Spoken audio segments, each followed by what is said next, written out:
नमस्कार दोस्तों, स्वागत है फिर से एक और नए वीडियो में। और आज के इस वीडियो में हम लोग देखने वाले हैं आप लोगों का क्लास 10 का ओरिजिनल क्वेश्चन पेपर, जो कि रहेगा यह पिछले साल का प्री बोर्ड का क्वेश्चन। आप लोग यकीन मानिए, इस क्वेश्चन पेपर से क्वेश्चन बहुत ज़्यादा ऐसा है कि बार बार पूछा जाता है, और इसीलिए मैं लेके आ गया हूँ प्री बोर्ड का क्वेश्चन पेपर। तो चलिए हम लोग वीडियो को शुरू करते हैं। और उससे पहले चैनल पे न्यू है तो चैनल को सब्सक्राइब कर लीजिए, ताकि नेक्स्ट वीडियो का नोटिफिकेशन आप तक पहुंच सके। तो दोस्तों, ये दिया हुआ है ओरिजिनल क्वेश्चन, जो कि आप लोगों का क्लास 10 का है और ये प्री बोर्ड का है। और यहाँ साइंस सब्जेक्ट का रहेगा, और समय आप लोगों को टोटल 3 घंटा मिलेंगे। पूर्णांक टोटल 80 मार्क्स का रहेगा। तो चलिए हम लोग क्वेश्चन को देख लेते हैं। और यहाँ पर क्वेश्चन आप लोगों को टोटल 52 रहेंगे, और यहाँ पर टोटल प्रश्न 1 से 30 तक अभी हम लोग देखेंगे एमसीक्यू प्रश्न, जो कि काफ़ी ज़्यादा इम्पोर्टेंट क्वेश्चन है। चलिए देखते हैं। तो यहाँ पर पहला क्वेश्चन दिया हुआ है। इसमें पूछा जा रहा है आप लोगों से कि किसी गोलीय दर्पण तथा किसी पतले गोलीय लेंस दोनों की फोकस दूरियाँ 15 सेंटीमीटर है। दर्पण तथा लेंस संभव है। तो ऑप्शन नंबर ए में है दोनों अवतल होंगे, और बी में है दोनों उत्तल होंगे, सी में है दर्पण अवतल तथा लेंस उत्तल होंगे, और डी में है दर्पण उत्तल तथा लेंस अवतल होंगे। और इस क्वेश्चन नंबर जो 1 है, इसका राइट आंसर हो जाएगा ऑप्शन नंबर ए, और ए में दिया हुआ है दोनों अवतल होंगे। अब हम लोग बढ़ते हैं नेक्स्ट क्वेश्चन। और यहाँ पर क्वेश्चन नंबर 2 में आप लोगों से पूछा जा रहा है कि वक्रता त्रिज्या तथा फोकस दूरी में क्या संबंध होती है। तो यहाँ पर ऑप्शन नंबर ए में दिया हुआ है r बराबर एफ, और बी में दिया हुआ है r बराबर 2f, और सी में दिया हुआ है r बराबर f/2, और डी में दिया हुआ है r बराबर 4f। और जो क्वेश्चन नंबर 2 है, इसका राइट आंसर हो जाएगा ऑप्शन नंबर बी, और बी में दिया हुआ है r बराबर 2f, यानी कि त्रिज्या बराबर 2 गुना फोकस दूरी। चलिए अब हम बढ़ते हैं नेक्स्ट क्वेश्चन। और दोस्तों, यहाँ पर क्वेश्चन नंबर 3, इसमें पूछा जा रहा है सामान्य नेत्र के लिए सुस्पष्ट दर्शन की न्यूनतम दूरी क्या है होती है। तो ऑप्शन नंबर ए में है 25 मीटर, बी में है 2.5 मीटर, सी में है 25 सेंटीमीटर, और डी में है 2.5 सेंटीमीटर। और जो क्वेश्चन नंबर 3 है, इसका राइट आंसर हो जाएगा ऑप्शन नंबर सी, और सी में दिया हुआ है 25 सेंटीमीटर। चलिए हम लोग बढ़ते हैं नेक्स्ट क्वेश्चन। और यहाँ पर दिया हुआ है क्वेश्चन नंबर 4, और 4 नंबर क्वेश्चन में पूछा जा रहा है मानव नेत्र जिस भाग पर किसी वस्तु का प्रतिबिंब बनाते हैं वह है। तो क्या है? कॉर्निया ऑप्शन नंबर ए में दिया हुआ है, बी में दिया हुआ है परितारिका, सी में दिया हुआ है पुतली, और डी में दिया हुआ है दृष्टिपटल। और क्वेश्चन नंबर जो 4 है, इसका राइट आंसर हो जाएगा ऑप्शन नंबर डी, और डी में दिया हुआ है दृष्टिपटल। अब देखते हैं क्वेश्चन नंबर 5। और यहाँ पर क्वेश्चन नंबर 5 में पूछा जा रहा है कि अभिनेत्र लेंस की फोकस दूरी में परिवर्तन किया जाता है। तो उसके बाद ऑप्शन नंबर ए में दिया हुआ परिचारिका द्वारा, बी में दिया हुआ है पुतली द्वारा, और सी में दिया हुआ है दृष्टिपटल द्वारा, और डी में दिया हुआ है पश्चमाभि पेशियों द्वारा। और जो क्वेश्चन नंबर 5 है, इसका राइट आंसर हो जाएगा ऑप्शन नंबर डी, और डी में दिया हुआ है पश्चमाभि पेशियों द्वारा। अब यहाँ बढ़ते हैं हम लोग नेक्स्ट क्वेश्चन। और यहाँ क्वेश्चन नंबर 6 में दिया हुआ है विद्युत आवेश का एसआई मात्रक क्या है। ऑप्शन नंबर ए में है कूलाम, बी में है वोल्ट, सी में है ओम, डी में है मीटर। और क्वेश्चन नंबर 6 है, इसका राइट आंसर हो जाएगा ऑप्शन नंबर ए, और ए में दिया हुआ है कूलाम। अब देखेंगे क्वेश्चन नंबर 7। और यहाँ क्वेश्चन नंबर 7 में आप लोगों से पूछा जा रहा है चुंबकीय क्षेत्र से रेखाएं कैसी होती है। ऑप्शन नंबर ए में है बंद वक्र, बी में है खुले वक्र, सी में है बंद वृत्त, और डी में है ए और बी दोनों। और इसका राइट आंसर हो जाएगा ऑप्शन नंबर ए, और ए में दिया हुआ है बंद वक्र। अब हम लोग बढ़ते हैं नेक्स्ट क्वेश्चन। और यहाँ क्वेश्चन नंबर 8 में पूछा जा रहा है आप लोगों से कि चुंबकीय सुई स्वतंत्र रूप से किस दिशा में ठहरती है। ऑप्शन नंबर ए में है सदैव उत्तर में, बी में है सदैव दक्षिण में, सी में है सदैव उत्तर और दक्षिण में, और डी में है सदैव पूर्व और पश्चिम में। तो इसका राइट आंसर हो जाएगा ऑप्शन नंबर सी, और सी में दिया हुआ है सदैव उत्तर दक्षिण में। अब हम लोग देखते हैं क्वेश्चन नंबर 9। और क्वेश्चन नंबर 9 में पूछा जा रहा है आप लोगों से कि एक अवतल दर्पण की फोकस दूरी कैसी होती है। तो ऑप्शन नंबर ए में है सदैव धनात्मक, बी में है सदैव ऋणात्मक, और सी में है धनात्मक जब प्रतिबिंब वास्तविक है और डी में है ऋणात्मक जब प्रतिबिंब वास्तविक है। और इसका राइट आंसर हो जाएगा ऑप्शन नंबर बी, और बी में दिया हुआ है सदैव ऋणात्मक। अब देखते हैं क्वेश्चन नंबर 10, और 10 नंबर क्वेश्चन में आप लोगों से पूछा जा रहा है कि ए मीटर का उपयोग क्या मापने के लिए किया जाता है। ऑप्शन नंबर ए में है विद्युत धारा, बी में है विभवांतर, और यहाँ ऑप्शन नंबर सी में है प्रतिरोध, और डी में है शक्ति।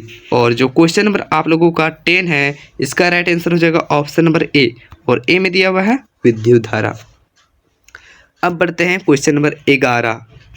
तो दोस्तों यहाँ क्वेश्चन नंबर 11 में दिया हुआ है, आप लोगों से पूछा जा रहा है निम्नलिखित में से कौन द्विविस्थापन क्रिया है। ऑप्शन नंबर ए में दिया हुआ है 2H2 plus O2 dash 2H2O, और बी में दिया हुआ है 2Mg plus O2 dash 2MgO, और सी में दिया हुआ है AgNO3 plus NaCl dash AgCl plus NaNO3, और डी में दिया हुआ है H2 plus Cl2 dash 2HCl, और इसका राइट आंसर हो जाएगा ऑप्शन नंबर सी, और सी में दिया हुआ है AgNO3 plus NaCl dash AgCl plus NaNO3, क्योंकि इसमें द्विविस्थापन क्रिया हो रही है, जहाँ एक यहाँ पर है और एक यहाँ, और इधर जाके दोनों हो जा रहा है विस्थापन। तो अब हम लोग देखते हैं क्वेश्चन नंबर 12, और 12 में दिया हुआ है यहाँ पर कि श्वसन किस प्रकार की अभिक्रिया है। ऑप्शन नंबर ए में है ऊष्मक्षेपी, बी में है संयोजन, और सी में है अपचयन, डी में है ऊष्मशोषी। तो 12 नंबर क्वेश्चन का राइट आंसर हो जाएगा ऑप्शन नंबर ए, और ए में दिया हुआ है ऊष्मक्षेपी। अब हम लोग बढ़ते हैं नेक्स्ट क्वेश्चन की ओर। तो 13 नंबर क्वेश्चन, इसमें पूछा जा रहा है आप लोगों से कि कोई विलयन अंडे के पीसे हुए कवच से अभिक्रिया कर एक गैस उत्पन्न करता है जो चूने के पानी को दूधिया कर देता है। इस विलयन में क्या है। तो ऑप्शन नंबर ए में है NaCl, और ऑप्शन नंबर बी में है HCl, सी में है LiCl, और डी में है KCl, और इसका राइट आंसर हो जाएगा ऑप्शन नंबर बी, और बी में दिया हुआ है HCl। अब हम लोग देखते हैं क्वेश्चन नंबर 14, और यहाँ 14 नंबर क्वेश्चन में पूछा जा रहा है कि अपच का उपचार करने के लिए निम्न में से किस औषधि का उपयोग होता है। ऑप्शन नंबर ए में है एंटीबायोटिक, और बी में है एनालोजेसिक, और ऑप्शन नंबर सी में है एंटासिड, और सी में मतलब डी में है एंटीसोप्टिक। और जो क्वेश्चन नंबर आप लोगों का 14 है, इसका राइट आंसर हो जाएगा ऑप्शन नंबर बी, और बी में दिया हुआ है यहाँ पर एनालोजेसिक। अब हम लोग देखते हैं क्वेश्चन नंबर 15। तो दोस्तों यहाँ क्वेश्चन नंबर 15 में आप लोगों से पूछा जा रहा है कि निम्न में से कौन धातु कमरे के ताप पर द्रव अवस्था में पाई जाती है। ऑप्शन नंबर ए में है Na यानी कि सोडियम, ऑप्शन नंबर बी में है Fe, और सी में है Cr, और डी में है Hg। और जो क्वेश्चन नंबर 15 है, इसका राइट आंसर हो जाएगा ऑप्शन नंबर डी, और डी में दिया हुआ है Hg। अब हम लोग देखते हैं क्वेश्चन नंबर 16, और दोस्तों 16 नंबर क्वेश्चन में आप लोगों से पूछा जा रहा है कि वायु में अधिक समय तक खुला छोड़ देने पर चांदी की वस्तुएं काली पड़ जाती है। यह निम्न बनने के कारण होता है। ऑप्शन नंबर ए में है Ag3n, और ऑप्शन नंबर बी में है Ag2O, और ऑप्शन नंबर सी में है Ag2S, ऑप्शन नंबर डी में है Ag2n। और जो क्वेश्चन नंबर 16 है, इसका राइट आंसर हो जाएगा ऑप्शन नंबर सी, और सी में दिया हुआ है Ag2S। अब बढ़ते हैं नेक्स्ट क्वेश्चन की ओर। तो 17 नंबर क्वेश्चन, इसमें पूछा जा रहा है कि ब्यूटेनॉन चतुर कार्बन यौगिक है जिसका प्रकार्यात्मक समूह है। ऑप्शन नंबर ए में है कार्बोक्लिसिक अम्ल, और ऑप्शन नंबर बी में है एल्डिहाइड, और सी में है कीटोन, और डी में है एल्कोहल। और क्वेश्चन नंबर जो 17 है, इसका राइट आंसर हो जाएगा ऑप्शन नंबर सी, और सी में दिया हुआ है कीटोन। क्वेश्चन नंबर 18, और 18 नंबर क्वेश्चन में आप लोगों से पूछा जा रहा है बंकमिंस्टर फुलेरिन एक अपर रूप है, तो किसका। ऑप्शन नंबर ए में दिया हुआ है फॉस्फोरस का, और यहाँ पर दिया हुआ है बी में सल्फर का, और सी में दिया हुआ है कार्बन का, और डी में दिया हुआ है टीन का। और क्वेश्चन नंबर जो 18 है इसका राइट आंसर हो जाएगा ऑप्शन नंबर सी, और सी में दिया हुआ है कार्बन का। अब हम लोग बढ़ते हैं क्वेश्चन नंबर 19, और यहाँ क्वेश्चन नंबर 19 में आप लोगों से पूछा जा रहा है कि समजातीय श्रेणी के प्रत्येक क्रमागत सदस्यों के और अनुसूत्र में कितना का अंतर होता है। ऑप्शन नंबर ए में है -CH, ऑप्शन नंबर बी में है -CH2, ऑप्शन नंबर सी में है -CH3, ऑप्शन नंबर डी में है -CH4। और क्वेश्चन नंबर 19 का राइट आंसर हो जाएगा ऑप्शन नंबर बी, और बी में दिया हुआ है -CH2।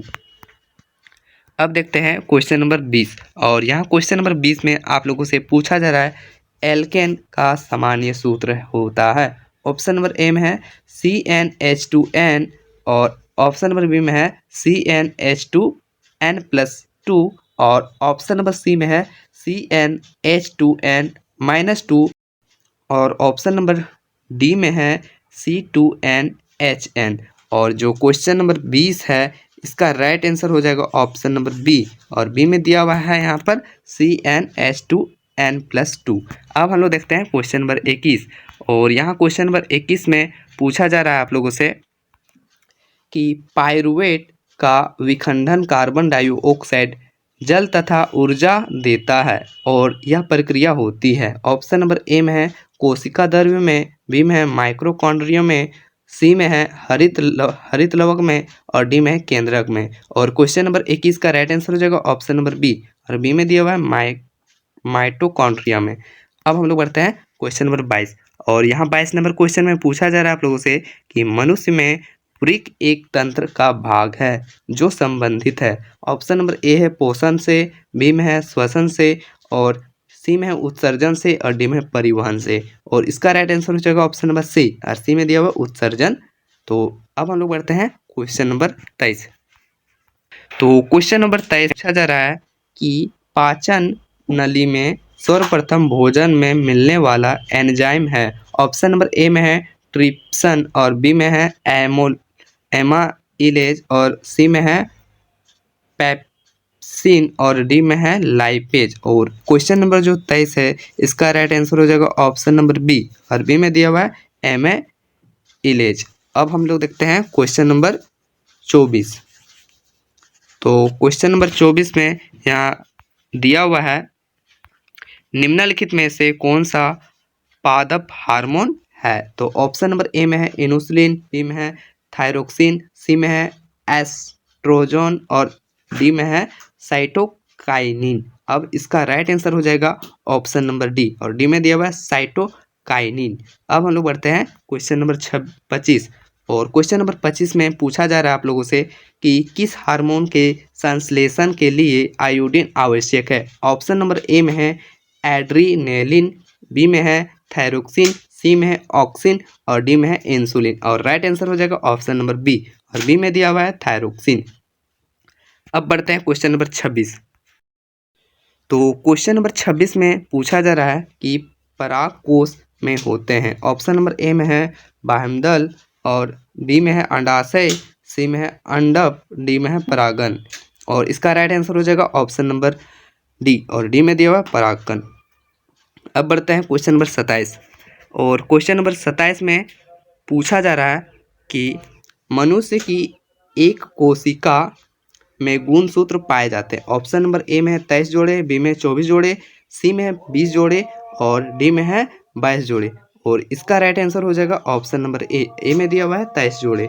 अब हम लोग बढ़ते हैं नेक्स्ट क्वेश्चन, और यहाँ क्वेश्चन नंबर 28 में दिया हुआ है कि अजैव निम्नीकरणीय पीड़ननाशकों का आहार श्रृंखला में प्रत्येक पोषण स्तर पर बढ़ती है मात्रा में संचयन कहलाता है। ऑप्शन नंबर ए में है पोषण, बी में है प्रदूषण, और सी में है जैव आवर्धन, और डी में है समीक्षण। और इसका राइट आंसर हो जाएगा ऑप्शन नंबर सी, और सी में दिया हुआ है जैव आवर्धन। अब हम लोग बढ़ते हैं नेक्स्ट क्वेश्चन।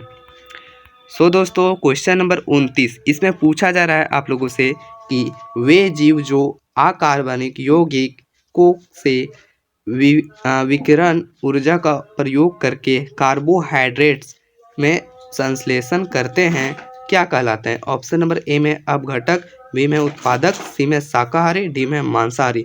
और इसका राइट आंसर हो जाएगा ऑप्शन नंबर बी, और बी में दिया हुआ है उत्पादक।